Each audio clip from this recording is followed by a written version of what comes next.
Hello everyone. I hope everyone's had an awesome week. So this week is World Autism Acceptance Week, and tomorrow is actually World Autism Acceptance Day. And I'm super happy to have Dominic Shaw from Ukie and Cai Jones, who's a freelance audio designer, with me to talk about all things neurodiverse. And just to clarify, we are all openly neurodiverse individuals, which is amazing because so often, you see panels going on with people who aren't sort of from that marginalized group, and it's a bit dodgy. So we're all openly neurodiverse individuals, and it's great to have them both here. So do you guys just maybe want to say just a little bit about yourselves so everyone can get to meet you? I know everyone knows you, Dom, but for the people who weren't in the panel. No, no one knows me. But since you put the spotlight on me, I'll just be like, hi everyone. So I'm Dom Shaw. I'm the Qualities, Diversity and Inclusion / EDI coordinator for Ukie. I did a session a few weeks back talking about general EDI, but I'm really happy to be on this panel with these two amazing people to talk more specifically on neurodiversity, being both autistic and dyslexic with traces of ADHD myself. Obviously, I have a lot of self-passion for it, but equally, it's not just about that kind of self-interest. It's about making sure people feel accessible and comfortable in the industry, and really not make it a taboo, and just make it something that's a part of you but doesn't define you, and yet you're like this.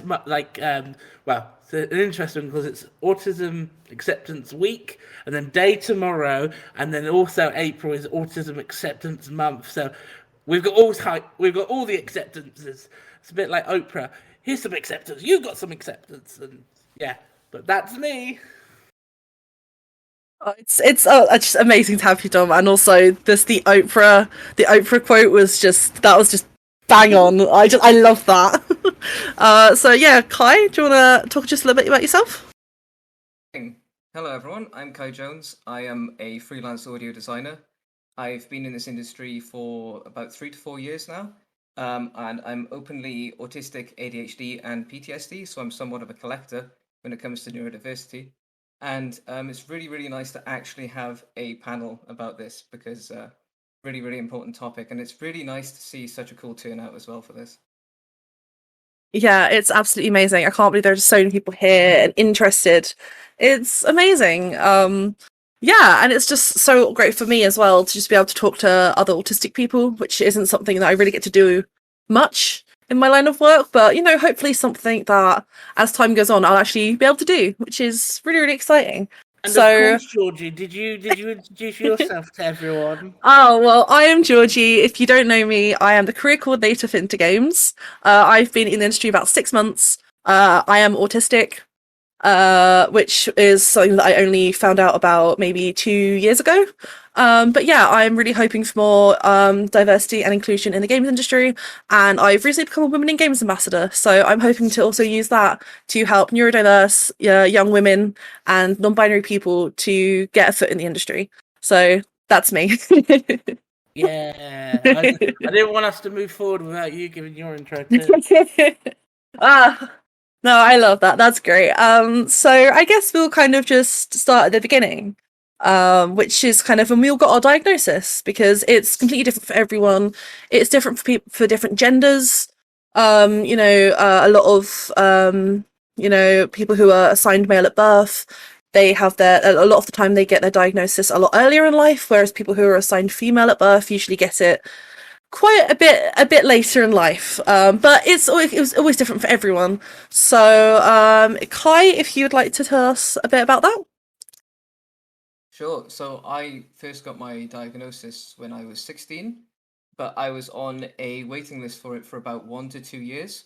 I got it just in time for my exams in school, but not enough to really receive enough help, definitely not. So I got it just, I think it was like 10 days before I started to do my GCSEs, like exams. So yeah, that's mine. That's kind of close. That must have been so overwhelming as well, just like right before your GCSEs. Yeah, it really, really was. And it was really nice to have it on paper and then show the school and just be like, yeah, cool, I need like my own room to do my exams and that kind of thing. I can't be in this large hallway. So it definitely helped to Yeah. have that just in time. Yeah. Oh, that's so great. Dom, would you like to tell to us about when you had your diagnosis? So I've technically had two. So for my autism, it was actually from birth, and this kind of really stays with me. So the doctors saw when I was born and saw really early that I was autistic. So I was diagnosed really young, and when they were going through that process with my mum, one I don't obviously she never got the name of the doctor, but one or his team of doctors, they basically said, your son would be lucky when he's an adult to even hold a pencil. So not like good luck, but obviously they didn't really have much hope for my future, which I always kind of use as a motivator for me, just to think of how far I've come, just to think that, medical professionals, obviously the research wasn't as developed as it is now, but just to think way back then, like how much people didn't think I would from a medical standpoint. And then for my dyslexia, I didn't discover that until college, and kind of similar to Cai, I did the whole process of the dyslexia official diagnosis, because then I would be able to get extra benefits at college, and then those benefits would transfer to uni. So that was the main motivator there, but also it really helped because, when it comes to spelling and general pronunciation, for many years I just thought I was horrible at English, which, if it's my first language, you're like, how can I be so bad at this? And actually, by learning that I had dyslexia and kind of learning, and the process for that was so detailed, I can't remember it from the top of my head, but I've still got the reports on a hard drive somewhere at home, where I can detail all my, they went through everything, and I've still got all that stuff on hand. So it was really, again, where a lot of people talk about kind of discovering their autism as almost a kind of light bulb moment for them. I think, although it wasn't as impactful as some of those stories I've heard from others, discovering that on top of my autism I had dyslexia as well, that kind of did give me a little of a light bulb, because it was just like, it didn't have me go, oh, this is an excuse for me to write bad, but it was just like, instead of going, oh, I try to, for the longest time, in current work, there's a really amazing person I work with called Kyra, and I hope I've just said her name correctly, but for a long, I'll probably find out later if I didn't, but I kept pronouncing her name as Kyra or Kyrie, and I was just like, no, did it again wrong. So it's kind of just it's almost kindness to yourself, having that official thing behind you going, you can still, you try still, but just be kind to yourself and know that, it's not all on you. 100%. Being kind to yourself is the absolute main thing. I had a completely different experience. So initially, back in 2018, my doctors thought that I had borderline personality disorder, and it wasn't until the start of 2020 that I sat down with a nurse who, when I was having a really, really rough time, and she said to me, I think you might be autistic. And I was like, really? Because I've dated people who are autistic, and I never really saw themselves in me. I never really felt like I had those traits. And I explained the borderline personality disorder, and she told me it's actually very common for women to be misdiagnosed with borderline personality disorder and it actually be autism. So that was the first time I'd ever sort of, I don't know, I sort of started to understand myself, I guess. But that was just before my 22nd birthday. And I've actually been on the waiting list for an assessment for nearly 2.5 years. So I am technically still waiting for my official diagnosis, which is absolutely a shame. The waiting list is just horrendous. There's not enough funding in there, unfortunately. But I've had multiple doctors be like, yeah, you are autistic, you know, but I feel like when the official diagnosis comes, it's going to be great. And I feel like it's going to make me really understand a lot more about myself. So it should be in a few months. So I'm holding out. But yeah, it was the first time I sort of really understood myself. I got given this like big sheet with questions to answer. And I guess it was like traits, autistic traits. And it was like, oh, tick all the ones that you have. And I'm just sat there at home, just ticking everything. And that's when it clicked in my head. And I was like, actually, the way that, like, reading this is more like me than when they told me I had borderline personality disorder. This is who I feel like I've always been. And it was who I've always been. And I took it into the nurse the next day, and she looked at it and she went, yeah, you are autistic. You remind me a lot of my daughter who's autistic. And it really started to explain things to me. And that was sort of one of the greatest and also worst days of my life, because I was just so stressed. But 2.5 years later, I feel like I've really learned how to understand myself. I feel like, I mean, my work is just so understanding. I feel like I'm actually getting support, and it's amazing. Yeah, it's really good. So it's for me. I'm now 24, and I should hopefully be getting my official diagnosis in a few months. So that's a long time, But I've fantastic to hear that it's I'm holding out. It's going to be in the next few months. Unfortunately, especially with COVID, I got put on the waiting list just before COVID. So my God, COVID then just pushed it all back. It is really bad because along with my role at Ukie, I'm also an Autistica Play Ambassador for Autistica, who are the leading UK research charity for autism, and looking at a lot of their data.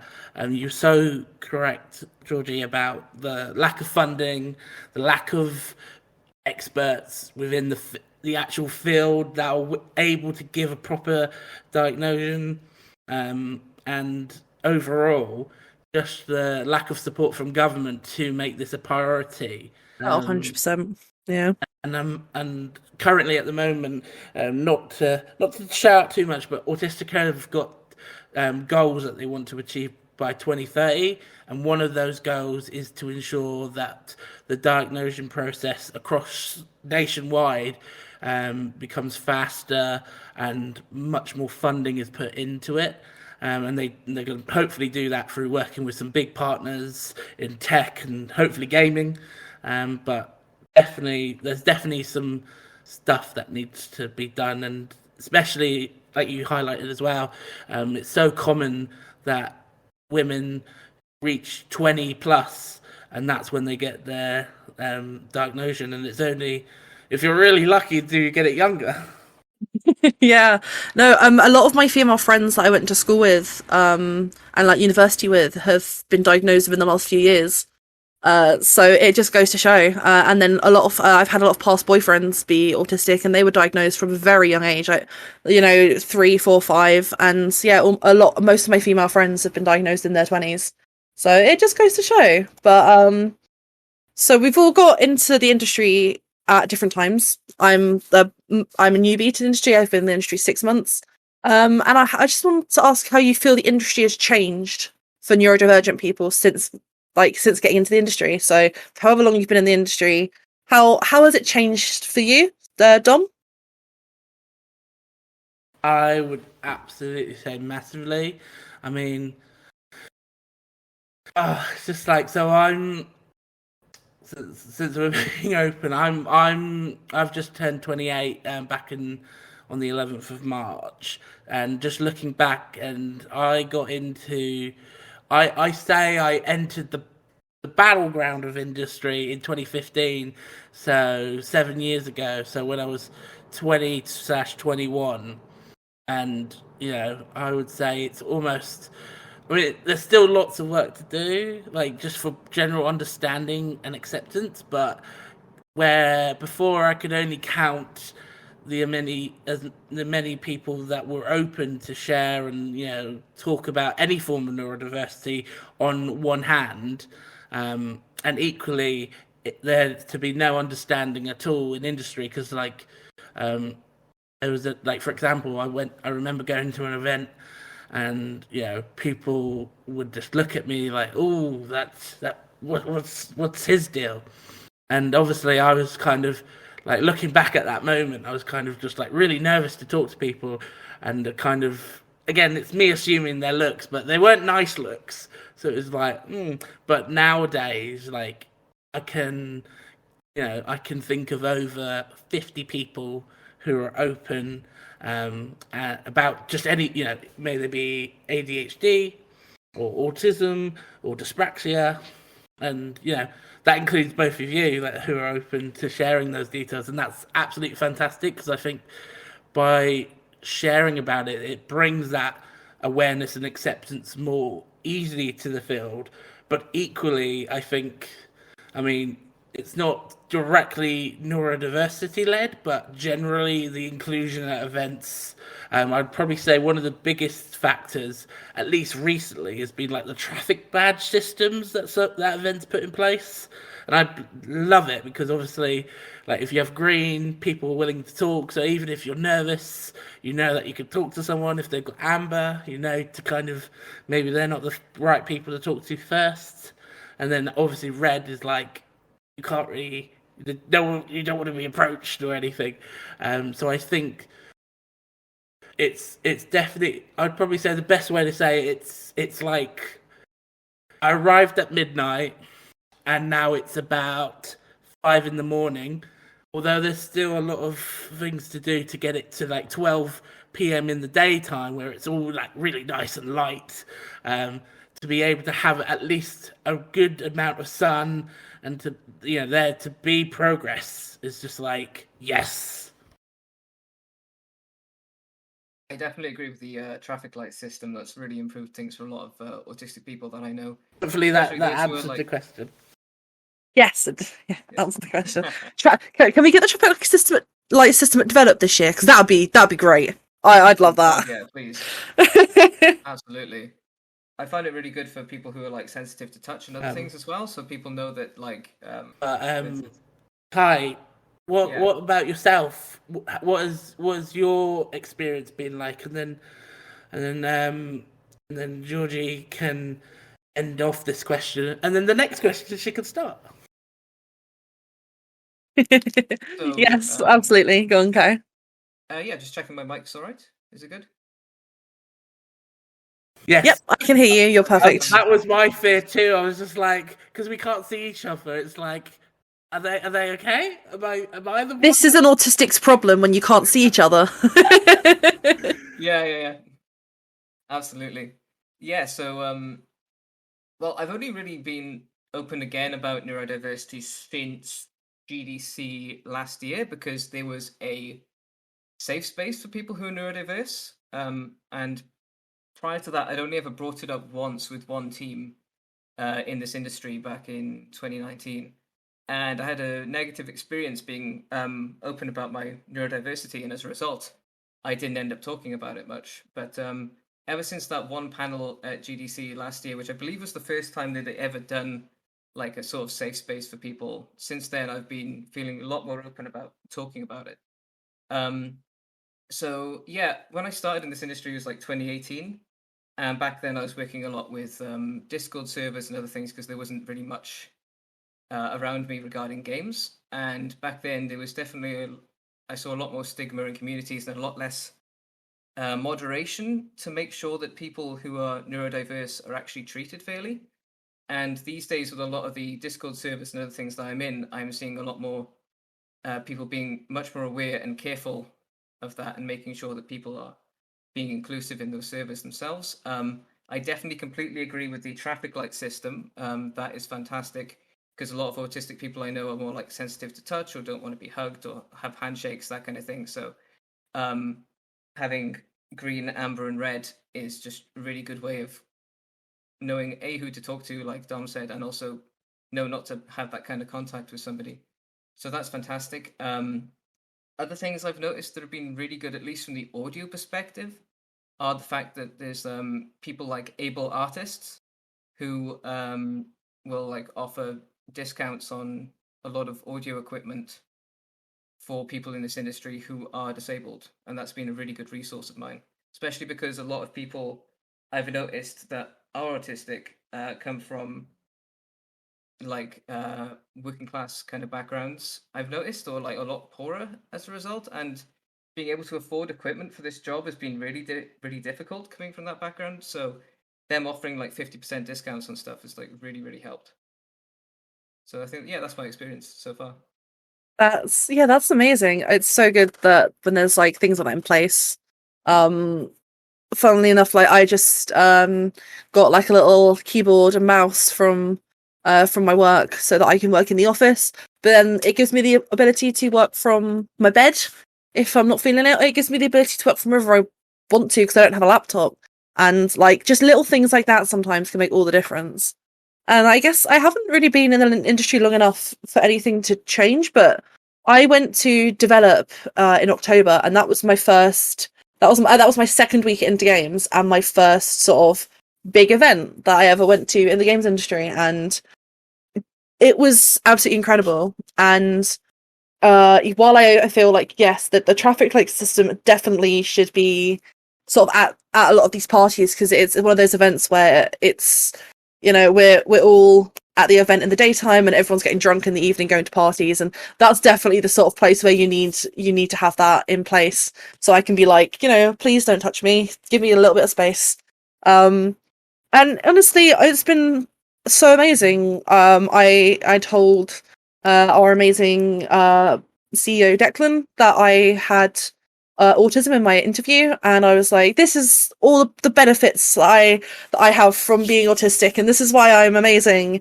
And he didn't even take a second thought. He was just like, yes, I and since I've been here, no one in my work has ever treated me any differently, and I feel like everyone I've come across has just treated me like as well as anyone else. And that, I think, is the thing that I never had when I was in the music industry. People were a lot more judgmental, I felt. So I feel like it's really good. I feel like I found an industry where I can be myself, which is honestly the best thing. If I can be myself, then that's where I should be. So that's the main reason I feel like this is a really great industry to be neurodiverse in, especially going forward with people like us who will shout about it and like just be amazing and like help others. And that's why people like Dom being in EDI is just so important. And like if your company, like if you're in the games industry and your company doesn't have like an EDI person or like department, then they should do. And I feel like that's something that's just the most important thing, so they should do. Yeah, so that's that question. Well, I just want to say that's amazing that you feel that way. Yeah. And I there's no applaud button, but applaud in the audience. Applaud. Little applaud. If you don't want to. But no, I'm really happy to hear that like both of you had quite nice experiences as well recently, because obviously, like again, like I'd probably say, just kind of picking on Cai's small point about having that one bad experience can really push you away. And I just want to highlight to people, like, it's really important to have some supports during those times. May it be, it doesn't have to be a directly, focused, charity or something, but even just having some kind of support system in place when you have those issues can really make the difference. Because before Ukie, I worked for a certain company that, let's just say, they kind of wanted me to be their head of brand and marketing to begin with on the interview, and then pretty much for 2 months they wanted me to just do code calls and asked me to do 10-hour. Well, they wanted me to commute in every day, and because I lived in West Sussex and they were in Bedfordshire, it was a 10-hour commute. And I asked for like relocation support. They kept saying, "Oh yeah, we'll do it," but they never did. And kind of what broke the nerve of that experience is I was open to them about my autism in the interview process. So I said, for example, if I have a day where I'm filled with meetings, it really overloads me. And on my kind of technical last day with them, they did exactly that. They scheduled loads of meetings with people in the team that I'd never met. And then they used the final blow of having my manager fire me. And the reason they fired me was non-existent. They just made it up. And I kind of was just baffled. So obviously I was overloaded from those previous meetings and kind of like left that experience. And I was just like, I think I've just been fired, like, to the taxi driver when I was on my way back to the station. And, that experience kind of, I've been reflecting on it quite recently, and it could have really broken me. But luckily, a week before that happened, I went to Autistica's launch event for their gaming initiative, and I pretty much, instead of being pushed away and kind of resorting into, I don't know what's the best word, madness, I'd probably say, I was able to put my time and energy into Autistica, which has just helped me really much. So I would 100% say, like, again, it doesn't have to be a charity, but if you do find yourself I should really recommend first the prevention. If a job sounds too good to be true, it most likely is. So always make sure you take a step back and reflect, but also ask people in your life to be like, does this sound legit? And if they kind of get the feeling that it doesn't do, definitely just avoid that opportunity. But let's say if you did get into it and it was good for the first couple of months and then it became really toxic, always make sure you either find a support system or reach out, because it's so important that you don't let one bad company ruin your experience, because everyone here today is very likely an amazing, beautiful person, and you have something to offer this industry. And sadly, there are people who will take advantage of that. But equally, it's so important for us to just, come together, but also support and make sure actually we all have a good time and make the best of things. So sorry to add that in, but I was just like, really, no, you're such a passionate speaker. Really important. Yeah, no, you're such a passionate speaker. It's amazing to hear you talk. Also, just with the conversation that's going on in the chat right now, if you're not reading the chat, we just had a little conversation about the use of the term Asperger's. It was actually taken out of use in 2013 as a lot of things came out about the man who it was named after not being very nice, working with Nazis. I've posted a link if anyone would like to read up on it, but that's why a lot of us in the autistic community do not use the term Asperger's. A lot of people don't seem to know about it, but I've put a link there if anybody would like to educate themselves or have a little read up on it. I won't talk any more into it, but it's there if you guys are interested. So just moving on from that, I mentioned, sort of saying in my interview with Intergames, I mentioned I was autistic. Do you guys declare your neurodiversity when applying for a job? And if so, when in the process do you do it? When do you feel comfortable doing it? And sort of why? Why is that important to you to do that?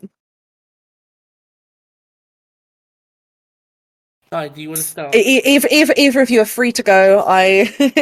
Because I don't want to always be the first one, but I'm happy to if you want me to, guys. Go ahead. So actually, I picked on this question in a previous I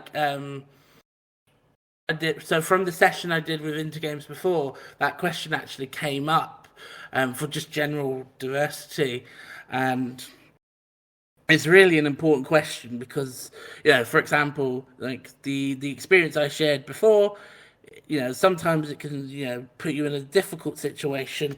Then other times it can really give you the support you need. So I would, from my opinion, I would recommend, if you're considering sharing your neurodiversity with employers, before any interviews, always do research on the company. So look at their website, look at their social media, look at their blog section. If they're not talking about inclusive things and they're not talking about them authentically, and what I mean by when I say authentically is if you can feel like it's a bit like short and a bit too perfectly pitched, normally, you want people to kind of bring a bit like, you say, this is great because of this example. So if there's not really like some kind of evidence to why they're saying that they're doing this inclusive thing or that inclusive thing, that's a bit of a like, but generally do that research of the company. And if you feel comfortable for that company, from that research, that's one kind of I don't know, like I'm thinking of like the roller coasters that count down and then launch you. So I guess that's one light. And then I'd probably say the other light that I would suggest is when you're actually in the interview, instead of going direct with the question, there are two general questions that you could pitch to the interviewer to kind of get an idea whether it's worth consoling your neurodiversity in a company. And that's what does your company culture look like, and what are your company's benefits?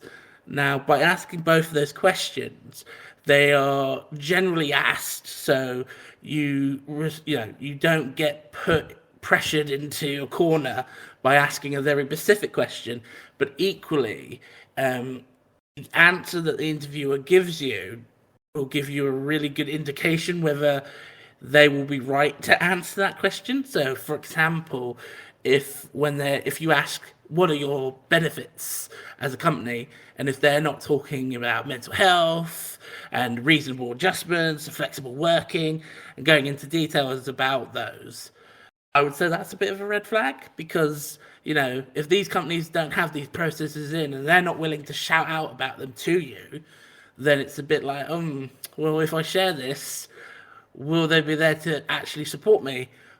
While if you ask about the company culture, and let's say the interviewer gives you a cookie cutter answer that's short and not really descriptive, then that equally would give me kind of a red flag, because you want, you're interviewing for this role, but equally the interviewer is selling their company to you, because it's a two-way street. They want you to do the work, but they also need to give you the amazing empowerment and love for the company to have you at your best. So if an interviewer doesn't sell you on their answers from either of those questions, I'd probably say it might not be worth asking them, or saving them possibly for another interviewer, or just not bothering. That's obviously my take on it. Yeah, no, I actually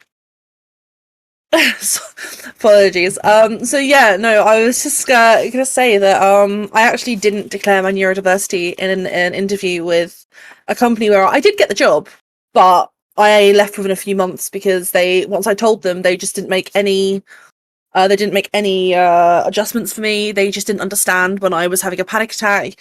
I had a time where I sort of saw an X, and I sort of went into a bit of panic attack, and it was horrible, and it was very overwhelming, and I had to go home because I just felt awful, and I was very overstimulated, and my manager just had such a go at me for doing it, and I said to her that I was sorry, but I was autistic, and I did have issues with overstimulation and stuff like that can really affect me as a person, and she just didn't care, and I left that job because I worked with some great people, but there just wasn't the support for me as an autistic person, and especially in like a clothing store where loud music's being played all day.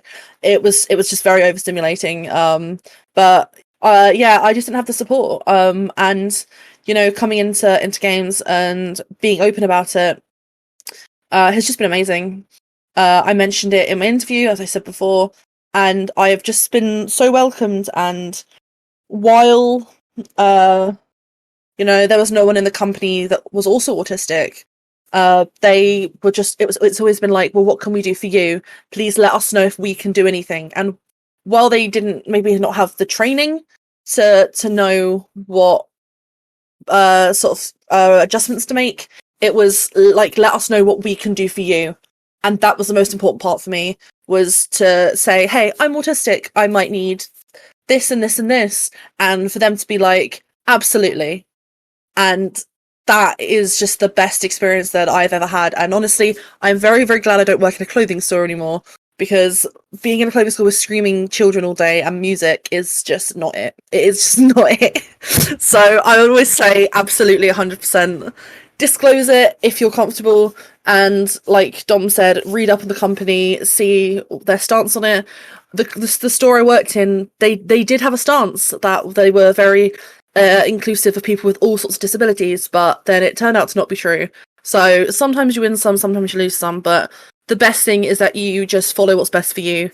Do not stay in a job that's not supporting you, because if you need that support, then you should be getting that support. And if your employer isn't giving that to you, then that is not okay. You do what is best for you, and it doesn't matter what anyone else thinks, you do what's best for you. So Cai, what has been your experience? So yeah, absolutely. So I do declare it now. I never used to, mainly because of my experience in retail, much like you, Georgie, where I'm absolutely not going to be open to it in a lot of retail stores as a result of companies not really addressing anything or making any changes, to be honest. So I didn't start doing it in games when I was applying for stuff like in-house positions. These days, much like Dom was saying about looking up company culture before actually filling out any of the forms they usually have on their website for open positions, is something that I do. If it's bad, then I won't go for it. I'll go on like Glassdoor or whatever to find out what their company culture is like. And sometimes they just have like a little tick box when it comes to filling in the form. So I definitely research the company a lot before going forward with that. Sometimes I haven't declared it at all, and then I've gotten the vibe off of the sort of, at least in audio, there's often a couple of stages to the interview process where you're given like a sound test, maybe you meet the audio team in a call, and then you end up having a company fit or company culture interview. And if I haven't ticked the disability box, or like whatever the hell they're calling it these days on their forms, because they're not going to call it neurodiversity or whatever, but I'll then bring it up in that interview and then kind of get a read off of the people on the call to whether or not they're actually fit to deliver anything about company culture. Or, sometimes they'll end up reading it off of it sounds like they're reading it off of a brochure for like some holiday resort when it comes to talking about disability or neurodiversity. So it's, I get that vibe from the company fit interview. And at that point, it's whether or not I actually decide I want to go forward with it. And then in terms of freelancing, quite often, it really depends on the vibe of the team. Annoyingly, I do need income, so it's kind of difficult sometimes to declare that. I find, at least at the moment for me, because I've only been being open about it for the last year when it comes to the people I work with. But sometimes I have had triggers in calls, and I've then immediately addressed it afterwards. And I had that recently, last year, I think it was. Somebody triggered me in a call, and I confronted them about it afterwards, and ever since they've been really supportive. So it does depend on the team, definitely. Yeah, absolutely. Like, you guys have given some great advice, and I really hope that you guys can sort of take from that. Like, it's good to be open and honest, and just honestly, I feel like there are so many bad things that can happen during an interview that maybe a company not being okay with your neurodiversity probably sometimes isn't even the worst thing. So there can definitely be some companies out there to look out for, but you guys know what's best for you. You don't feel like you have to if you're not okay with that. like absolutely, like if you're not comfortable, that's okay. You take your time and don't pressure yourself, because I feel like that's also really important. I would also like to add, I really find that so vital, that what you both have said around company culture as well, because what I always say is, if it's company fit or culture fit, then you don't want to be there. You want a place that has culture add. You want somewhere that's always growing. So I always use the metaphor of, you don't want a company that's going to have you as a pet in an airplane and lock you in a cage. You don't want to be in the box. What you Yeah. do want is, you want a company that wants to have you as part of their Lego set. And with Lego, you could always build it, add it, and extend it. So, a company that's flexible and willing to change, not just because the business says so, but for what the people say so as well. That's the type of company you want to be a part of, and that's probably one of the key points I would say, as someone who's neurodiverse. That's how you, using the title of the session, navigate this industry. Because again, as I mentioned before, there are some really great companies, but there are also still some really bad companies, and they're not all massive. There are small ones that maybe they have leaders that don't have actual inclusive leadership training, or they're just very, very old veterans who think their way is best. I say, in the most politest way possible, sod that, and have a company that's going to have you a part of their amazing Lego set, and willing to, even if you want to turn it into Halo or Kingdom Hearts set or whatever. Point is, I guess the best way to say it, the mentality of a play set that keeps growing is what you want.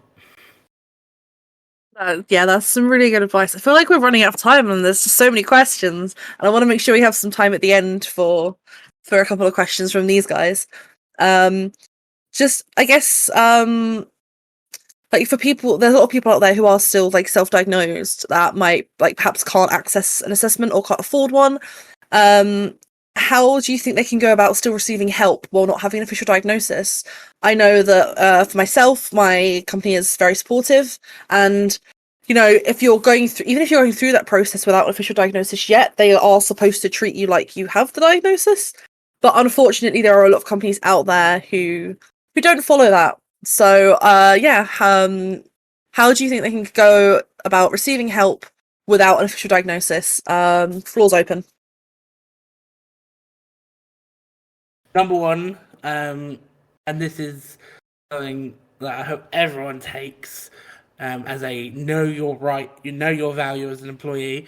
It is, by UK law, a legal requirement for every organisation to provide reasonable adjustments for their staff. So it doesn't matter your background, a company has to give some way. Obviously, you can't just plant that on the table and be like, and what? But at the same time, you have evidence in the law itself to be like, this is kind of what I need from you. And obviously, you may not have the budget to fulfill everything, but any support will help. So I would say it's important to know that fact, that is just, any company within the UK has that as a legal requirement. But equally, I would say, again, this is really company dependent, because you might be in a really big company and there might be so many people, and you don't really know who to talk to. And I'd probably then say use set roles to be the best indicators for that. So, for example, HR staff are meant to be there to support, but equally, if a big company has, for example, an employee resource group, which are normally internal groups made to support staff on certain issues. So, some companies like Sega Europe and Square Enix have these groups, and I know Sega, for one, has theirs called Den, which is for both disabled and neurodiverse individuals. So finding those kind of groups within a company, if it's big, is vital. But then what happens if it's small and there's not really that much resource or capability? I would then say it's important to know kind of I would say lurking in conversations, like team meetings, and kind of getting a chance to analyze your colleagues, not maliciously, just to kind of see, what people are like. Because, for example, you might be new to a company, and then you sit in a few of the team meetings, and you're like, I really like insert name, who's the HR manager.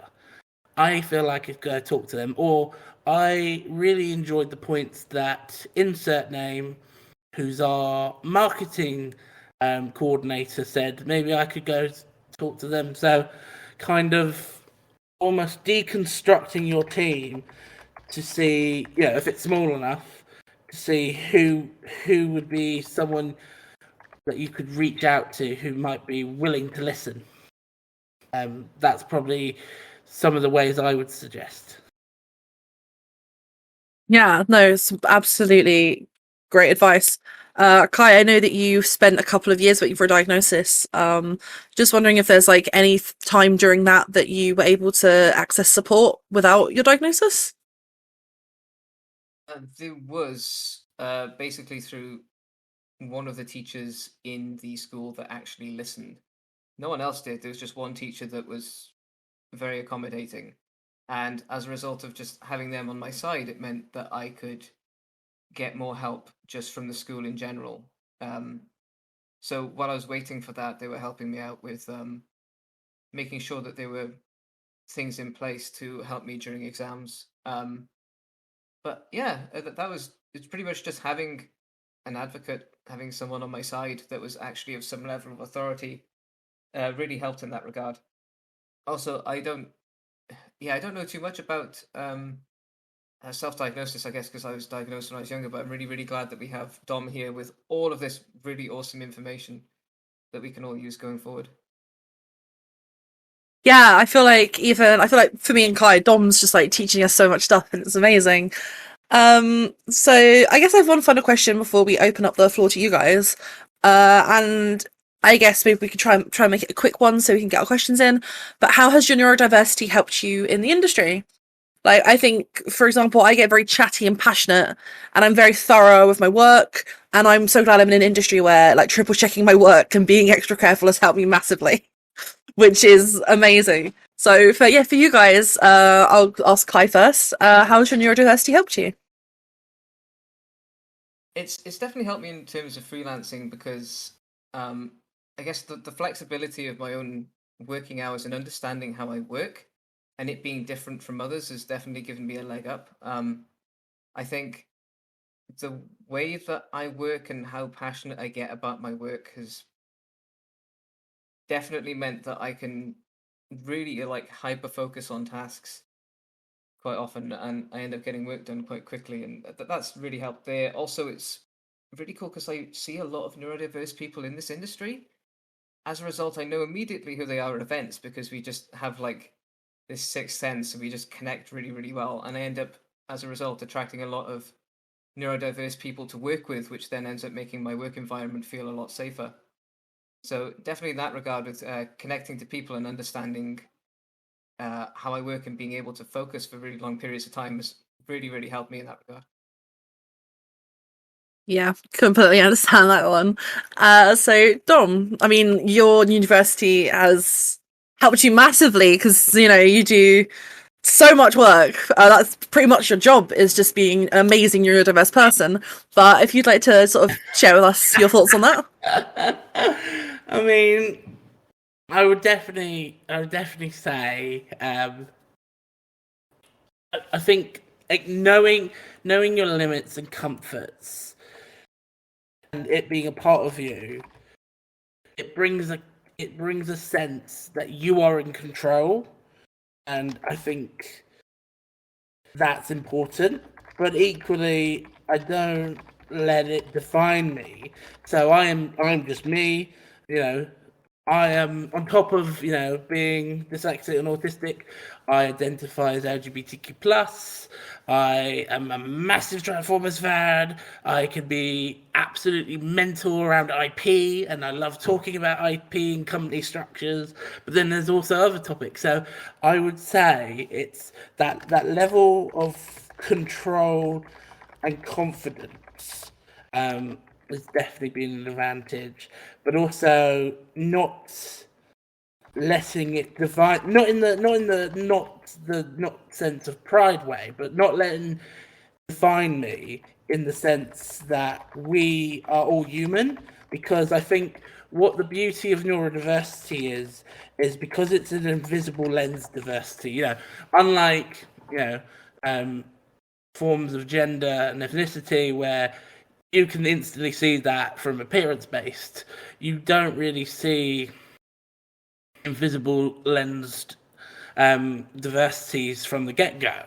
And I think it's really important that that sense of inclusion and intersectionality is like at your core and your baseline for working with people. Because, like, for example, if you're inclusive to everyone, then you're not only giving people good smiles and just being there for people, but that also gives you more energy and time for those issues affecting those with ability-based diversities. You know, I think for me, one thing, like, even though I'm not a woman, the gender pay gap is abysmal. I think that's the right word. Like, I have so much more time and energy for that kind of, like, looking into those issues, because when you actually think, you know, when you accept people and open arm to people because they are people, I just think it gives you so much more time for the meaningful things. Not to go too physiological, but then I don't think that's the right word. That's where my dyslexia comes in, like the pronunciation. Yeah, no, I understood. So I guess that's all of my questions. So we're going to open up the floor to you guys. We've had quite a few really good ones. So if you guys just want to type your questions while we answer one, and then we'll have sort of roughly like 10 minutes of answering you guys' questions. We'll try and get in as many as possible. We'll try and be quick with our answers. So there's one here from Chris saying, as someone with both autism and physical disabilities, I'm always anxious that I don't have a means to get into the industry. Between applying for jobs and getting no response and trying networking and not knowing how to follow up on it at all, any tips for actually following up on these or getting in a position to be able to follow up? So, I think job hunting especially is hard, and it's even harder if you're neurodiverse. And just remember that there's a place for you in the industry. There is a place for everybody in this industry. I do not have a degree. I dropped out of university. I am autistic. I am disabled, and I am in this industry. There is a place for everyone. So just don't ever feel like that because of your autism and physical disabilities, you cannot be in this industry, because there is a place for you. I promise you that. And networking is hard. I'm sure all three of us have had issues of networking in the past where we just get a little bit overwhelmed. I know at Develop I was very, very stressed, but we got through it. And I think networking is a really, really great tool as long as you have your boundaries and you take your time, because networking is something that not everyone's amazing at. First of all, like, it can take some time to get into networking, and you don't have to do it face to face. You can do it, you can do it over Zoom, you can do it over Discord, or you can just chat to people on LinkedIn. It doesn't have to be face to face, or if you're better face to face, it can be that. So yeah, there are many, many different ways. You will be okay. I promise you that. It's hard to network and it's hard to follow up, but I can't swear. Just I would definitely like to say, when it comes to networking, fake your confidence. But I think that's one thing I would definitely say. There's what I say to pick, like, I something that was really interesting for me was that my CEO, like I've known my CEO much more longer before I joined Ukie, so since 2013, and every kind of event that she saw me at, I'm just like really positive. And since I've started at Ukie, there have been moments where obviously I feel down and miserable, and she's instantly like, "Oh, what's wrong?" And I think what I always say is that masking that and kind of taking that confidence is a part of networking, because you have to have time to chill, but equally if you choose the right event, and I would say, just from the sounds of your question, I would say it would be optimal for you to look for smaller events. So for example, WASD that's coming up soon, there's going to be moments in that event that's going to have, there's going to be big moments in that event, but there's also going to be little small moments of meeting developers one-to-one and a careers bar. I would say find those open spaces and those kinds of more smaller / focused spaces to network first, because they will build your confidence up, and you'll also get to meet more people, and the more friendly faces you have in your corner, the bigger events will look less damning. But also, when it comes to following up, I would say, so let's say you've just had a really good conversation, someone gives you their business card, and you're a bit like, oh, how do I follow up? Just go in, be like, hi, like either an email or a LinkedIn message, and be like, hi, it was really great to meet you. I would love to stay connected, and hopefully if you have time, we could explore this that we talked about before. Look forward to hearing back. So keep it short and sweet, those follow-ups, because what you want to do is you want that to continue. You want that relationship to build, and like any relationship, it takes time, but if you do it right, it'll go down well. Yeah, took the words straight out of my mouth. Cai, do you have anything to add to that? It's fine if you don't, but if you do, it'd be great to hear it. In terms of networking, yeah, I completely agree with smaller events. A lot less overwhelming, and it also means you can have a lot more like intimate one-on-one conversations with people. You also don't have to deal with a serious amount of background noise or the pressure to try and talk to as many people as possible. I often try and hone in on maybe 5 people to speak to at events. I find if I just have a number in my head and I stick to that, then it's just cool, I met my goal. When it comes to networking, a book I recommend is a book called A Book of Beautiful Questions. I try and chuck as many questions onto other people as I can. That way there's less kind of focus on me and I feel a lot less anxious. So I started getting really good at asking people questions, and as a result of doing that, it means that people actually remember me because I've been more interested in them than talking about myself. And that comes across as really good. And then when it comes to following up after meeting people, first thing I do is I end the conversation with saying, it's nice to meet them, and the fact that I liked that we talked about X topic. I find that's a really good way of exiting the conversation. And then when it comes to following up, I follow up within 24 hours. And I usually set 20 minutes I have an egg timer on my desk because I really need to keep track of time. I'm not very good at time awareness. So I set 20 minutes on my egg timer to respond to as many people that I met at the event as I can via email or social media, and always bring up who I was and what we talked about. And sometimes I include just a headshot of myself so they remember who I am. And then I also set reminders in my calendar for when to start following up with people. I usually message once a month. And that's mainly because of not being very aware of time and forgetting a lot of things. So that's kind of my system of approaching it.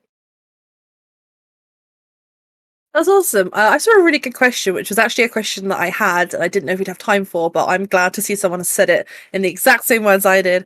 Is what reasonable adjustments do you think an employer should make when having a neurodiverse employee? Which absolutely is a great question, and I think for me personally, for me to answer that question, I'm just going to go ahead and say the reasonable adjustments that my employer makes for me. And it's not necessarily one specifically for me, but what we get in the company. So we all work from home, which is something that works really well for me. And if that's an option that works for you and you're able to have, it's always worth asking for. I think I have realized that I have become so much more passionate about my work and able to do my work from working at home. I haven't had a sick day in 6 months because I'm home and I'm comfortable and I'm not overdoing it or stressing myself out. I'm in a place that's comfortable for me. If I'm having like a stressful time, I can take time out. I can just say to my line manager, hey, I'm having a, I'm not doing okay, and I can just go for 10-15 minutes and sort myself out and come back. And it's stuff like that you should be allowed to do. Unlike when I was working in the retail store and I was not allowed to go out the back to have a cry for 5 minutes. Like, you should, if you're feeling overwhelmed or it's too much, then you should be allowed to take that time to look after yourself and then come back with a fresh head.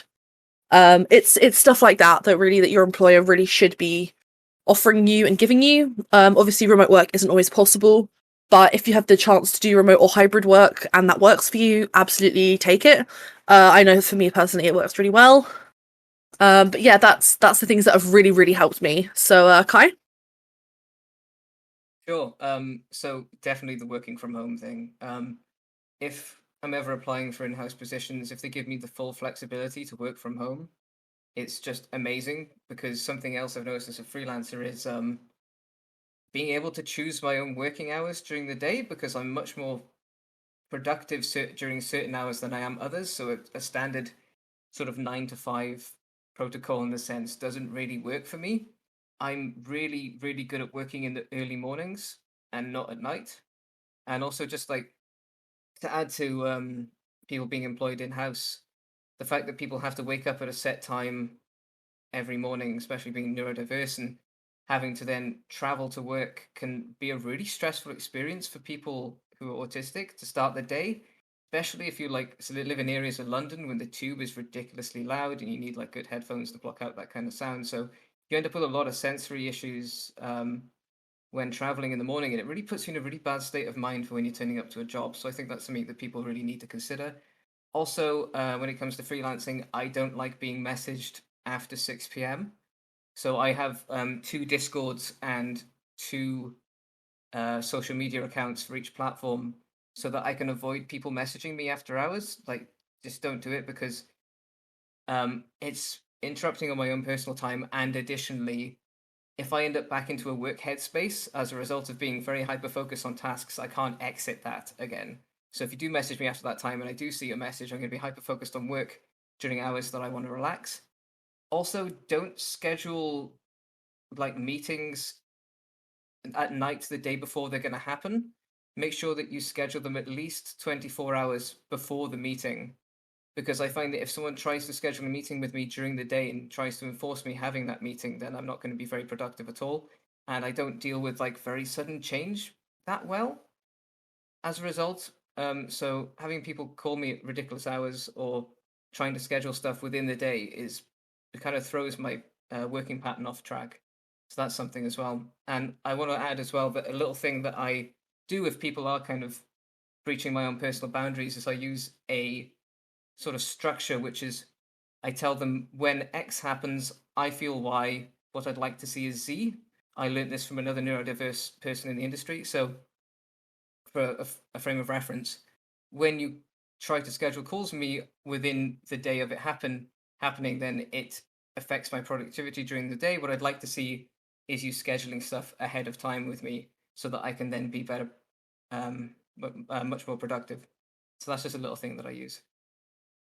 Yeah, some really great advice. I feel like sometimes I can get so overwhelmed because I leave things to the last minute and then I've had no time to prepare. So that's some really good advice. Dom?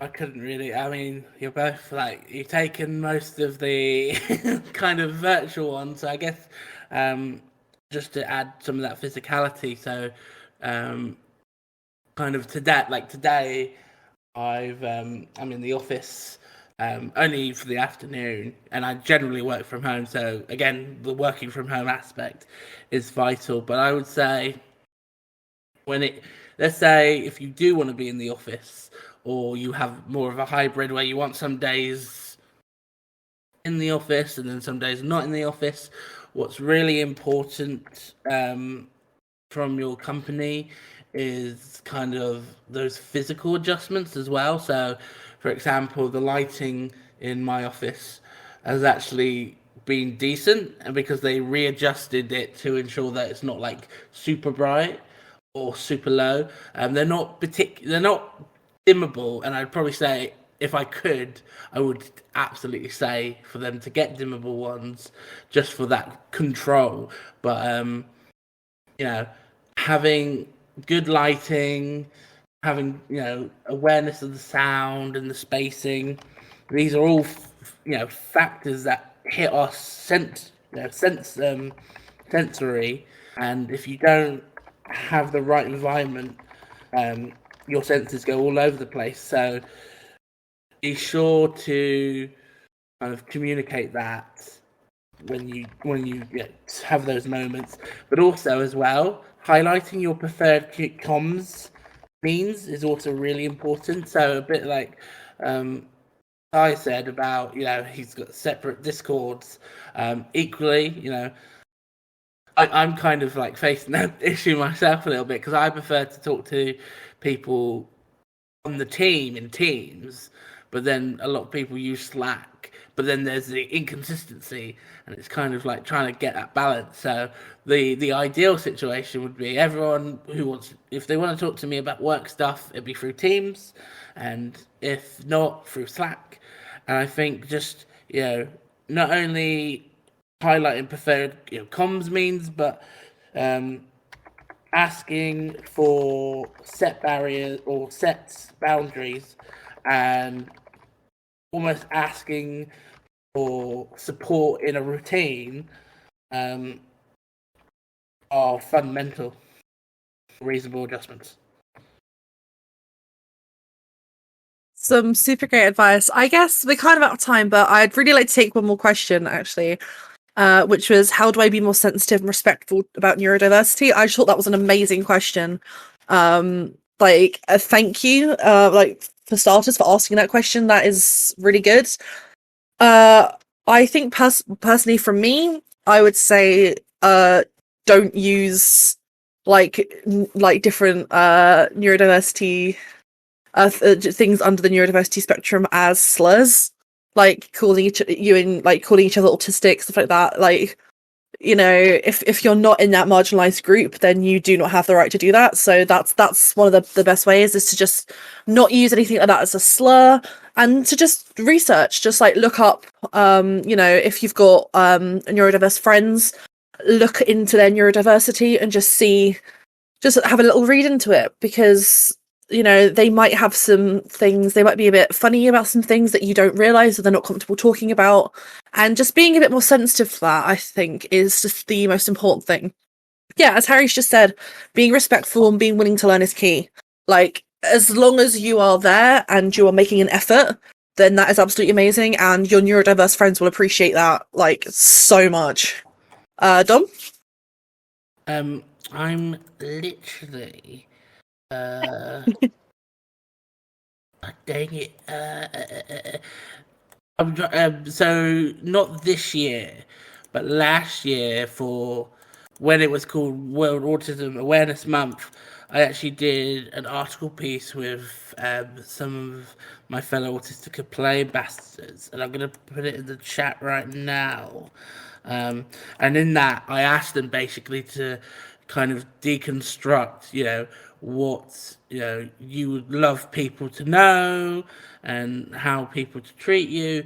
And I think in relation to the question, I'd probably say, just instead of assuming, just ask, because everyone, autism and any form of neurodiversity is very individualized. So instead of being led by stereotypes, or led by assumptions is probably the better way to say, just ask. Because, for example, just using the three of us, like, I might be more willing to handle louder sounds. Obviously, I don't know Cai and Georgie's capacity with sounds, but just using it as a hypothetical, I might be able to handle being in a rave, but then a concert, we all might go to a concert because obviously, unlike a rave, which just blares into your ears, it's a different set environment, a concert. And instead of someone going, oh, I shouldn't really ask them if they want to go to a concert because they didn't go to that rave, just always ask. Like, never assume, just ask. Yeah, that's the best thing to do. My boyfriend's dyspraxic, and we both have so many like different problems. Like sometimes my head doesn't work, and sometimes his hands don't work. Like your neurodiverse friends will just appreciate it so much. Cai, if you have anything to finish us off on. The slurs point, definitely. I had to address that in a team recently, and I was really surprised by it, and I'm really glad that I caught it in a chat. So, yeah, definitely don't use it as slurs. You have no idea the damage that you're doing in regards to that. Also, if I say that I work a certain way, don't then try and suggest other ways for me to work. That's something that I've had before, where people are just like, I've said, oh, I work this way because of this, and they start suggesting other things. I'm like, no, I work this way, and I know that I work this way. Please just respect the fact that this is how I work. And I'm trying to think of something else beyond that. Actually, no, I think that's a pretty good note for me to end on it. Yeah, do not use slurs, and also just respect. Don't use slurs. My personal boundaries, and respect the way that I work is the way that I work. Yeah. Don't try to enforce anything on me. Don't use slurs. It's just the number one thing I'd say. It's I still hear it so much playing things like League of Legends. People just have no boundaries. They think it's fine, but it's not. And I'm glad everyone in this chat is just so lovely, and we have a great community here over at the Intergames Discord. So I'm sure we'd have no issue with that. But you guys have been absolutely great, and Cai and Dom have just been amazing. It's been amazing to have this chat, and I think this is a conversation that needs to happen a lot more often and at a lot more events. So I'm really, really hoping that, talk about neurodiversity in the industry will become a bit more open, and it's not just a couple of people talking about it, but everyone is just there talking about it. And yeah, you guys have been great. This is at the end of our panel, so thank you guys so much. Thanks, Dom and Cai. You guys have been amazing speakers. And that's pretty much it from us. But as I said, thank you for coming, and hopefully we'll be able to have some more great talks in the future, especially around neurodiversity. So if you have any questions at whatsoever, you can email me at georgie@intergames.org. I will be happy to answer anything that you would like to talk about. I'm also just here for like casual support. You are free to email me. I don't know if Dom or Cai have any last words. I would like to say I'm 100% in Cai's point about like when you say this is how I work, I'm not opening for feedback. I'm just telling you that's how communication works. So I just really wanted to just add that sassy comment because I've had that so much. Where be as sassy as you want. You just tell someone something, and then you're just like, I'm just telling you. I'm not looking for your approval. I'm not asking you. I'm telling you. Yeah. But I would say, no, I absolutely agree with you, Georgie. I keep slightly dreaming about this because obviously the work I do with electric arts, sometimes I wish that they go, oh, Dom, we want to put a character who's neurodiverse in Dragon Age 4 or the next Mass Effect. Would you want to voice them and try and help us create a positive representative character? And I'll just be like, sorry, Ukie, I've got to go to this. So I would definitely, on top of the internal aspects of talking about it more, I would absolutely love to. Well, we've only got the character from Overwatch really as a proper, example of a good autistic character, and I would love to see more. So that's one of my hopes. But in terms of the support, absolutely 100% again. I keep my door very open. So once I shush my mush, I'll put my Twitter, my LinkedIn in the chat. And if you haven't connected with me before, please feel free to connect with me, because again, I'm not only here to live my own journey, I'm here to support anyone who wants support. And you, like I said near the start, everyone is a beautiful, amazing mess, and I want to endorse that further. The most perfect way to put it. Cai, do you have any final little words words of wisdom for our Discord? I say that it's really great that we've been able to do this and just talk about this. It's really nice that we have such a good space in this Discord, and it's amazing to see so many people turn up to this. And I'd also like to say thanks to Dom and Georgie for all their amazing insights today, and I really hope we could just do more of it. I wholeheartedly hope that we get to do more of it. I hope that, like, with my time into games, we get to do so many more amazing things like this. So yeah, thank you guys for coming. It's been absolutely amazing talking to you, and that is all from us today. So thank you so much, everyone. Thanks for coming.